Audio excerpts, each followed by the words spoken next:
দেশৰ সেনা জোৱানসকলৰ বাবে এক মহৎ উদ্দেশ্য গ্ৰহণ কৰি সেনা জোৱানসকলৰ বাবে ৰক্তদান শিবিৰ গ্ৰহণ কৰা পৰিলক্ষিত হৈছে। যিহেতু বৰ্তমান সময়ত ভাৰত আৰু পাকিস্তানৰ মাজত যি যুদ্ধ হৈছে বা যুদ্ধ বুলি ক'ব লাগিব, যিহেতু পাকিস্তানে ইতিমধ্যে ঘোষণা কৰিছে যুদ্ধ আৰম্ভ হৈছে বুলি, কিন্তু পাকিস্তানে যিদৰে নিৰীহ আমাৰ সন্ত্ৰাসবাদীক প্ৰশ্ৰয় দি আমাৰ ভাৰতবৰ্ষৰ নিৰীহ ব্যক্তিক আক্ৰমণ কৰিলে, তাৰ ফলশ্ৰুতিত ভাৰতবৰ্ষই যি প্ৰত্যাক্ৰমণ কৰিছে বা প্ৰত্যুত্তৰ দিছে, সেই প্ৰত্যুত্তৰত থৰকা চুটি হেৰুৱাইছে যদিও কিন্তু পাকিস্তানে পুনৰ তেওঁলোকে আক্ৰমণ কৰিবলৈ চেষ্টা কৰি আছে। প্ৰতিটো সময়তে যিদৰে আক্ৰমণ কৰিছে, গুলীবৰ্ষণ কৰিছে আৰু সেই সময়ত ইয়াৰ প্ৰত্যুত্তৰ আমাৰ ভাৰতবৰ্ষই দিছে। কিন্তু তাৰ সমান্তৰালভাৱে আমাৰ বহুকেইজন সেনা জোৱান ইতিমধ্যে আঘাতপ্ৰাপ্ত বা কেইজন মানে নিজৰ শ্বহীদ হ'ব লগা হৈছে। আৰু তেনেস্থলত আমাৰ সেনা জোৱানসকলে যদিও শৰীৰত আঘাত পায় বা তেওঁলোকৰ যদি ৰক্তৰ প্ৰয়োজন হয়, স্বাস্থ্যৰ ক্ষেত্ৰত যাতে কোনো ধৰণৰ বিশেষ প্ৰভাৱ নপৰে বা তেওঁলোকে শক্তিশালী ৰূপত যাতে যুদ্ধ কৰিব পাৰে, সেই উদ্দেশ্যে আমাৰ ইয়াৰ লোকসকলে দেশৰ বিভিন্ন প্ৰান্তত ইতিমধ্যে সেৱা অৰ্চনা পূজা অৰ্চনা কৰিছে। তাৰ সমান্তৰালভাৱে শিৱসাগৰ জিলাৰ নাজিৰা নাট্য মন্দিৰত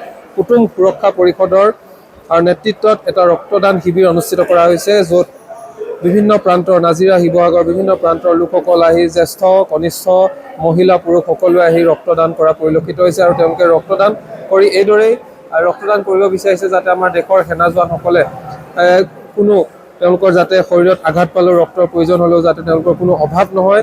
ইয়াৰ পৰাই আৰম্ভ কৰা যাত্ৰা যাতে আৰু অসমৰ ভিন্ন প্ৰান্তৰ লগতে দেশৰ ভিন্ন প্ৰান্তৰ নাগৰিকসকলে সকলোৱে ৰক্ত দিয়ক বা ৰক্ত দিবলৈও আহ্বান জনাইছে। সকলোৱে ৰক্ত প্ৰদান কৰক। যদিহে আমাৰ যুদ্ধকালীন অৱস্থাত বা যুদ্ধ হৈ থকা অৱস্থাত কোনো সেনাই আঘাত পায় বা তেওঁলোকক ৰক্তৰ প্ৰয়োজন হয়, তেনেহ'লে আমাৰ সাধাৰণ নাগৰিকে দিব। অৰ্থাৎ প্ৰতিটো মুহূৰ্ততে দেশৰ যি সামৰিক শক্তি নৌসেনা, স্থলসেনা, জলসেনা সকলোৰে লগত সাহসেৰে থিয় দি আছে দেশৰ প্ৰতিজন নাগৰিক। আৰু ইয়াৰে এটা উদাহৰণস্বৰূপে বৰ্তমান সময়ত নাজিৰা যি নাট্য মন্দিৰত এক বিশেষ পৰিৱেশ দেখিবলৈ পোৱা গৈছে। কুটুম সুৰক্ষা পৰিষদৰ নেতৃত্বত তেওঁলোকে যি ৰক্তদান শিবিৰ অনুষ্ঠিত কৰিলে, ৰক্তদান শিবিৰত এতিয়া সকলোৱে ৰক্ত প্ৰদান কৰা পৰিলক্ষিত হৈছে। বিভিন্ন প্ৰান্তৰ পৰা আহি সকলোৱে বিভিন্ন প্ৰান্তৰ ভকতসকলে আহিছে, জ্যেষ্ঠসকলে আহিছে, সকলোৱে আহি ৰক্ত প্ৰদান কৰা, যুৱকসকলে আহিছে, সকলোৱে ৰক্ত প্ৰদান কৰিছে। আৰু ৰক্ত প্ৰদান কৰি তেওঁলোকে এইটোৱে বিচাৰিছে যাতে আমাৰ সেনা জোৱানসকল প্ৰতিনিয়ত তেওঁলোকে শক্তিশালী হৈ থকা, কোনো পধ্যে যাতে তেওঁলোকে দুৰ্বল অনুভৱ কৰিব নোৱাৰে। স্বাস্থ্যৰ যে কিবা বিঘিনি ঘটিলেও যাতে যদি ব্লাডৰ প্ৰয়োজন হয়, তেজৰ প্ৰয়োজন হয়, লগে লগে যাতে তেওঁলোকে সকলোবোৰ পায়।